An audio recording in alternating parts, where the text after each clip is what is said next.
स्वामी विवेकानंद कहते हैं कि जब कभी मैं उपनिषद पढ़ता हूँ तो मेरी आंखों से आंसू बहने लग जाते हैं और मुझे एक नई शक्ति का संचार होता है। किसी को भी अपने प्राणों में नई शक्ति भरनी हो तो उपनिषद जरूर पढ़े।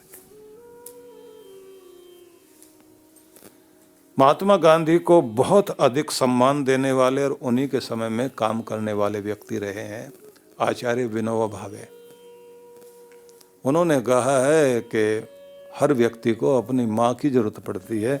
मेरे लिए गीता जो है माँ का रोल अदा करती रही है। मैंने गीता को खूब पढ़ा और कभी भी जैसे माँ की लोरी की जरूरत पड़ती है कि जब मैं सोने लग जाता हूँ तो मुझे जरूरत पड़ती है कि मैं गीता के कुछ श्लोक पढ़ लूँ। और माँ की जगह दुनिया में कोई ले नहीं सकता, तो माँ ही है, तो गीता की जगह तो कोई नहीं ले सकता। लेकिन हाँ, उपनिषद भी मैंने 32 साल हो गए मैं पढ़ता रहा हूँ उपनिषद। तो उन्होंने आगे लिखा कि ये हैरानी की बात है कि उपनिषद ने जो कुछ मुझे दिया तो समझ में आया कि गीता तो मेरी माँ है, लेकिन माँ की माँ भी कोई होती है तो वो ये उपनिषद है। तो उन्होंने कहा ये नानी है कि ये माँ है, उपनिषद गीता की माँ है कि ये माँ की माँ है, इसलिए मैं दोनों को आदर देता हूं। न जाने कितने कितने लोगों की, क्योंकि आज अगर मैं उन्हीं की चर्चा करूं कि किस किस ने क्या क्या कहा तो सारा इसी पर समय चला जाएगा। लेकिन आपको ये कहना चाहता हूं कि ये उपनिषद बहुत अद्भुत चीज है। लेकिन पहले प्रश्न ये आएगा कि उपनिषद कहते किसे हैं। तो उपनिषद में 3 शब्द हैं, उप, नि और अगला शब्द है शद। उप, नि, शद। उप का मतलब होता है निकट, नजदीक। नि का मतलब हो गया निश्चय पूर्वक, श्रद्धा पूर्वक। सद का मतलब है बैठना, गुरु के नजदीक, गुरु के सानिध्य में श्रद्धा पूर्वक बैठना। और फिर जो कुछ वहाँ बह रहा है, गुरु के पास जो कुछ ज्ञान, गरिमा, जो कुछ कृपा, जो विभूतियाँ उनकी हैं, उन्हें धारण कर लेना कि जिसके माध्यम से ये चीज़ मिलती है। गुरुओं की शरण में बैठकर जो शिष्यों ने पाया, जो ज्ञान वनों के अंदर ऋषियों ने अपने शिष्यों को दिया, उस सरलतम ज्ञान का नाम उपनिषद पड़ गया। और दूसरा अर्थ ये किया जाता है कि इसमें ज्ञान, कर्म और भक्ति तीनों का समन्वय है, इसलिए यह उपनिषद है।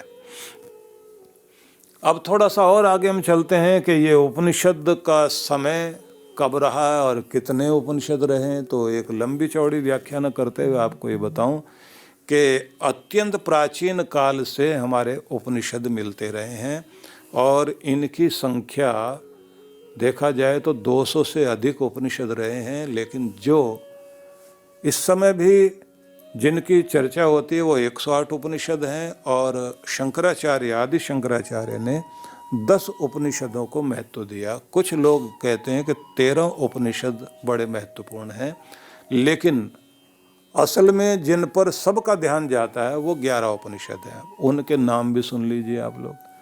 एक है ईश, केन, फिर ईश, केन, कठ, मुंडक, मांडुक्य, ऐतरेय, तैतरीय, श्वेता श्वेतर, छांदोग्य और वृद्धारण्यक। ये 11 उपनिषद।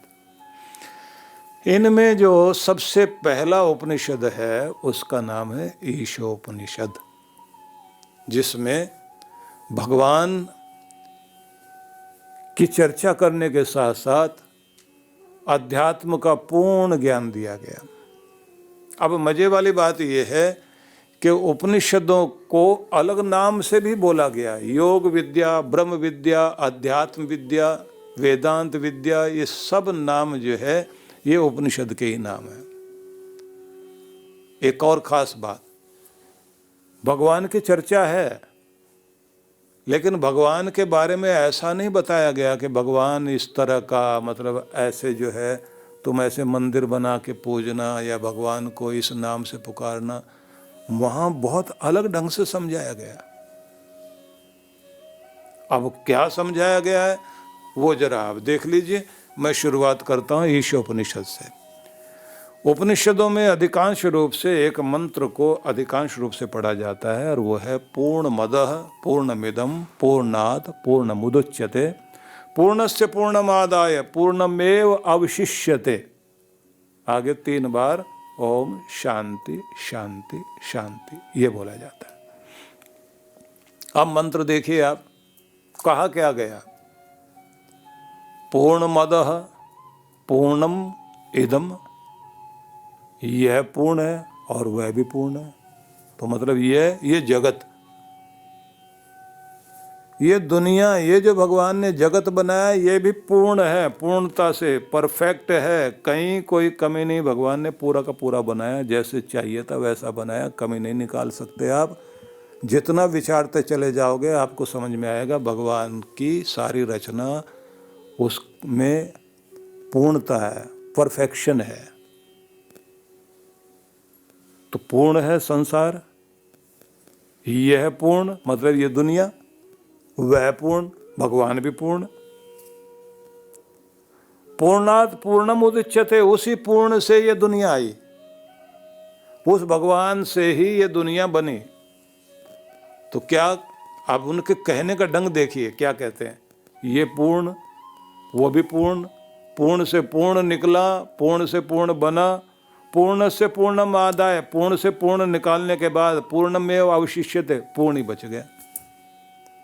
किसी चीज में से सारी चीजें निकाल ली जाए और निकालने के बाद में जो निकाला गया वो पूरा था और जो बचा वो भी पूरा ही है। तो वो दोनों पूर्ण है, इधर वाला भी इधर वाला भी, कि ये ज्ञान है। अब आप इसको देखोगे तो पता लगेगा ये एक मिस्ट्री है, एक रहस्य है। क्या बताना चाह रहे हैं, ये जगत पूर्ण है, उसका संपूर्णता है, इसमें हर चीज में पूर्णता है।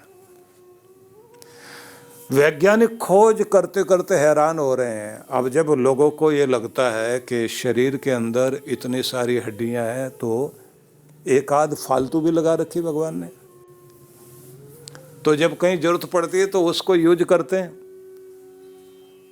तो डॉक्टर कहते हैं कि गाड़ी में जैसे स्टेपनी होती है ऐसे रखा हुआ है इन्होंने पहले ही। पहले वाले लोगों को नहीं पता, अब जितनी जितनी खोज करते जा रहे हैं उनको समझ में आ रहा है कि ऊपर वाले ने हर चीज का ध्यान रखा है। उसकी रचना में कहीं पर भी आप देख लीजिए कोई भी कमी नहीं, पूर्णता है, संपूर्णता है, कि उसकी रचना, उसका संसार पूर्ण, अब बनाने वाला भी पूर्ण, और पूर्ण में से पूर्ण निकला, मतलब ये दुनिया उसी से बनी। और फिर वो कहते हैं पूर्ण में से पूर्ण लेकर के पीछे पूर्ण ही बच जाता है। बोले ये कौन सा गणित है भाई, ऐसा गणित तो हमने देखा ही नहीं। वो कहते हैं तुम जो गणित बोलते हैं ना, 2 और 2 4, 1 और 1 2, बोले यहाँ उल्टा गणित है। कैसा गणित है, बोले हमेशा ऐसा ही नहीं होता, 1 और 1 2 ही होते हैं। बोले ये वो गणित है जहाँ 1 और 1 मिलकर 2 नहीं 1 ही हो जाते हैं। कहा ये कैसा गणित है, बोले ये प्रेम का गणित है। जब तुम परमात्मा की भक्ति में डूबोगे तो फिर 1 और 1, एक तुम और एक परमात्मा 2 नहीं होंगे, तुम एक ही हो जाओगे। जब उससे मिल जाओगे, उसके प्रेम में डूब जाओगे, खुद को भूल जाओगे और वही हो जाओगे। बस ये गणित के ऐसे ये अध्यात्म विद्या यहाँ से शुरू होती है। और जिसको ये चीज़ आ गई, बोले उसी के घर में सुख शांति है। जहाँ पति पत्नी 2 नहीं है, एक ही हो जाते हैं। 2 शरीरों में एक आत्मा धड़के, 2 शरीरों में एक हृदय धड़कता हो, दोनों की भावना जब एक होती हो तो कहते हैं कि उसे कहा जाता है कि ये प्रेम है, ये शक्ति है, ये उनके लिए सबसे बड़ा बल है। और इसी को कहा जाता है कि ऐसा गणित चाहिए दुनिया में जो तुम्हें एक को भी 2 कर दे, टुकड़े कर दे तुम्हारे। वो गणित तुम्हारे लिए ठीक नहीं है। जिंदगी का गणित तो वो सबसे अच्छा है जहाँ 2 मिले, 4 मिले, 5 मिले और सारे लोग मिलकर कहें कि हम इतने नहीं हैं, हम तो एक हैं। वो 100 मिलकर के भी अपने आप को एक कहें। बोले जिसको ये आ गया बस उसके पास धर्म आ गया। अब आप जरा सोच करके देखिए कि जिस समय पांडवों को उनका सारा सब कुछ छीन कर दुर्योधन जोए में हरा बैठा उनको और निकाल दिया बाहर के जाओ 12 साल के लिए जंगल में जाकर के रहो और 13वां साल अज्ञातवास में बिताना। तो बेचारे जंगल में जाके रह रहे हैं। अब ये चांडाल चौकड़ी शकुनी की कर्ण भी और ये दुशासन और दुर्योधन और उसके सारे भाई और उसके दूसरे राजा लोग सब बैठ करके मजाक उड़ा रहे हैं घर के अंदर। क्या चाल चली हमने। उसके बाद एक कहता उनमें से, अभी मजा नहीं आया। मजा तो तब आए जब तुम लोग जंगल में जाओ और उनको जा कर के देखो और द्रौपदी को देखो कैसे वो साधारण, जो हमारे नौकर चाकर भी ऐसे नहीं रहते, ऐसे वो पानी भर के ला रही होगी, चूल्हा वूल्हा जला रही होगी और जगह जगह से पत्ते तोड़ तोड़ कर सब्जी बना रही होगी।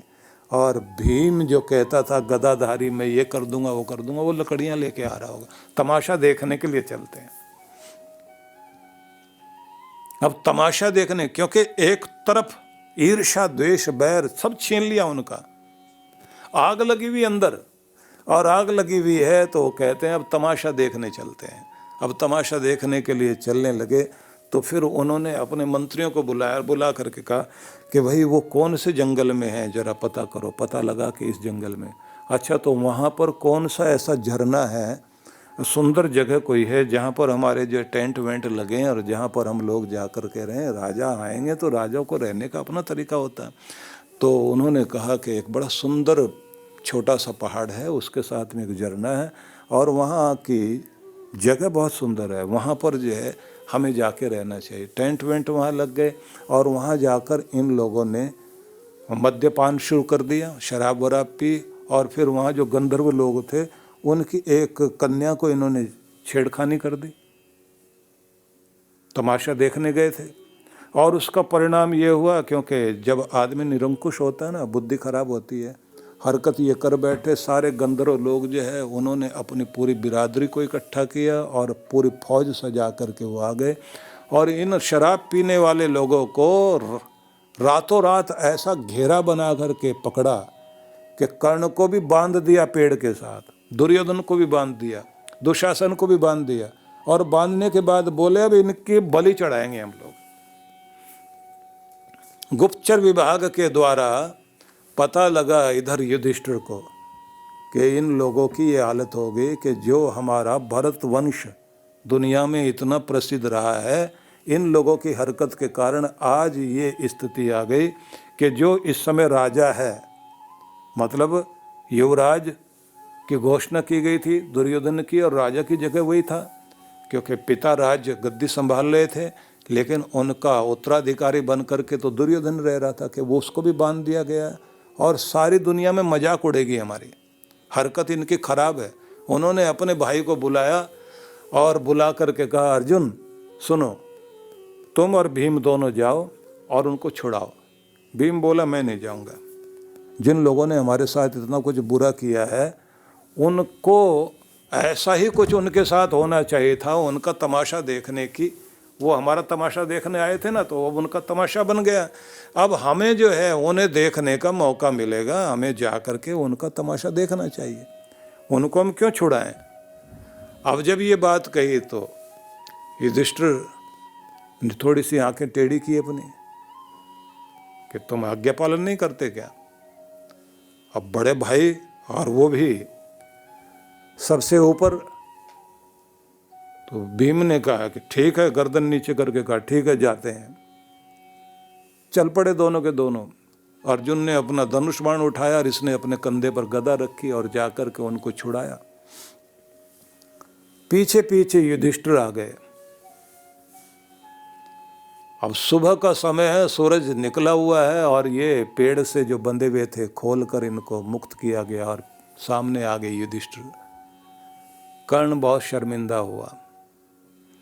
उसने कहा ये एहसान जो हमारे ऊपर किया जा रहा है ये हमारे लिए बहुत शर्मिंदगी की बात है। इधर जो है वो गंधर्वों के राजा आ गए। उन्होंने कहा युधिष्ठिर से आप इनको छुड़ा रहे हैं, ये इस लायक है क्या। इन्होंने घर को एक नहीं रहने दिया, सारे कुल का नाश कर दिया और अब ये पूरे देश का नाश करेंगे। आप इनको छुड़ाने आ गए हो। उस समय युधिष्ठिर ने उसकी तरफ देख करके कहा कि भाई तुम ये मत समझना ये 100 और हम 5 हैं। ये हमारा भरत वंश जो है, ये हमारा कुल खानदान एक बड़ा खानदान है, और हम सब लोग जब आपस में लड़ते हैं तब तो अपने घर की लड़ाई सबके घर में होती है, तब ये होता है ये 100 होते हैं हम 5 होते हैं। लेकिन अगर कोई बाहर वाला छेड़ेगा तब फिर हम 5 और ये 100 ऐसे नहीं है, फिर हम 105 हैं। और ये 105 भी नहीं है, हम सारे एक ही हैं, क्योंकि एक हैं तो हमारी शक्ति है। और ये हिम्मत किसी की भी नहीं होनी चाहिए कि पांडवों ने अगर इनका साथ छोड़ दिया तो सबको ये लगने लग जाए कि कोई भी आए और इनको दबा ले। हम सब एक हैं। और भीम को समझ नहीं आता कि ये किस आधार पर एक कह रहे हैं। उन्होंने कहा जो एक रहेंगे उनके पास शक्ति है, जो एक हैं वही राज करेंगे, और जो 2 हो गए बट गए वो दुनिया में कहीं राज नहीं कर सकते। यही है वो चीज। इस गणित को उपनिषद समझाता है। अपने घर की ताकत को बंटने मत देना, सब अलग अलग मत हो जाना, एक होना सीख जाओ। यहाँ का गणित ये है कि घर के जितने भी लोग हैं सबका जोड़ बैठा हो, इधर वाले मिला करके जो है 2 ये हैं 3 ये हैं, वो 5 मिल करके 5 नहीं होते। वो कहते हैं ये गणित उल्टा है। जिस गणित के आधार पर तुम जिंदगी जियोगे वो गणित तुम्हें क्या समझाता है कि 2 ये हैं घर के ये लोग और 3 ये वाले लोग हैं, सबको मिला करके कहो 5 नहीं 1 है। जहाँ एक होकर कोई बैठ गया उस घर की ताकत बहुत बड़ी होती है। और इसे एक बनाने वाली चीज कोई है तो सिर्फ परमात्मा है। तो इसलिए कहते हैं वो एक की शिक्षा देने वाला ये जो गणित है, इसको समझाया गया कि ये कैसे एक में से निकाल भी दिया जाए पूरा और फिर पीछे पूरा ही बच जाए। कहा गया है कि दिया देखना कभी ध्यान से, दिए से दिया जलाया जाएगा। अब दिए में से जब आप दिया जलाओगे तो पूरी रोशनी लेगा दूसरा दिया, और पूरा वो भी जल गया। और पीछे मुड़ के देखें तो पहले वाले दिए ने जो कुछ दिया है तो उसमें कम हो गया क्या? वो भी पूरा जल रहा है। दोनों दिए पूरे जल रहे हैं, और फिर उससे तीसरा भी जला लीजिए, चौथा भी जला लीजिए, लेकिन कोई भी कम नहीं होगा। आप अपने भाई को, अपने दोस्त को, अपने मित्र को, पति पत्नी एक दूसरे को, भाई भाई एक दूसरे को, माँ बेटे को जो प्यार देते हैं, अपना पूरा प्यार ही तो देंगे। लेकिन क्या माँ के पास में प्यार फिर कम हो गया क्या? पूरा प्यार देने के बाद भी माँ के पास भी पूरा बचा हुआ है। बोले ये जैसे पूरा देने के बाद भी पूरा बचा हुआ, बस ऐसे ही वो परमात्मा से सारा संसार निकलता है और फिर भी पीछे पूरा ही बच जाता है। तो कहा इस रहस्य को जान लो। जिस दिन तुम इस रहस्य को जान लोगे, बस वो कहते हैं उस दिन तुम्हें ब्रह्म विद्या का पता लगेगा। बोले संसार है दृश्यमान जगत, दिखाई देने वाला जगत। परमात्मा है न दिखाई देने वाला। तो अब यहां आगे जाकर रहस्य को गहरा करते हैं कि ये मजे की बात है, तुमने तो सिर्फ एक दिया देखा ना, दिए से दिया जल गया तो दिखाई देने वाले में से दिखाई देने वाला निकला और दोनों के दोनों पूरे। लेकिन यहां तो उल्टी बात है, न दिखाई देने वाले में से दिखाई देने वाला निकला और उसके बाद भी दोनों अपनी अपनी जगह पूरे हैं। बोले जो न दिखाई देने वाला कौन? बोले भगवान। और जो दिखाई देने वाला कौन है? बोले ये जगत। न दिखाई देने वाले में से दिखाई देने वाला निकल गया और न दिखाई देने वाला भी पूरा बचा हुआ, और जो आया निकल करके वो भी पूरा बचा हुआ। बोले बात इतनी भी नहीं है, थोड़ा और बढ़ो आगे। जो दिखाई देने वाला है वो आखिर में जाकर इसी में लीन हो जाता है। और फिर क्या होता है? बोले जिसमें आके मिल गया, मतलब ये जगत आके भगवान में मिल गया तो भगवान फिर बढ़ा नहीं, वो फिर उतना ही रहता है। और फिर उसमें से उतना ही फिर निकाल लिया जाए तो फिर दोनों उतने ही रहते हैं। कब बस यही मजा है, भगवान में जगत लीन हो जाता है, भगवान बढ़ नहीं जाता। वो पूरा उतना ही रहता है, और फिर उसमें से ये जगत निकलेगा, फिर वो भी पूरा उतना ही रहेगा। वो बोले महाराज नहीं समझ में आया, आप क्या ज्ञान दे रहे हो? तो वो कहते हैं तो चलो आगे का, एक बीज है, बीज को तोड़कर देखो, उस बीज से वृक्ष बनता है, लेकिन जिससे वृक्ष बनता है तो वो उसमें तोड़ के देखो कहीं वृक्ष है क्या? कि पूरे बीज को तोड़ोगे तो ना तो उसमें फूल दिखाई देता, ना उसमें फल दिखाई देता, ना उसमें वृक्ष दिखाई देता। लेकिन वैसे दूसरा बीज उठाओ और जमीन में बो, उसके बाद उसके अंदर से देखो बीज से अंकुर निकल रहा है, पौधा बन रहा है, फिर फूल आते हैं, फिर फल आते हैं। बोले अदृश्य से दृश्यमान चीजें प्रकट हो रही हैं,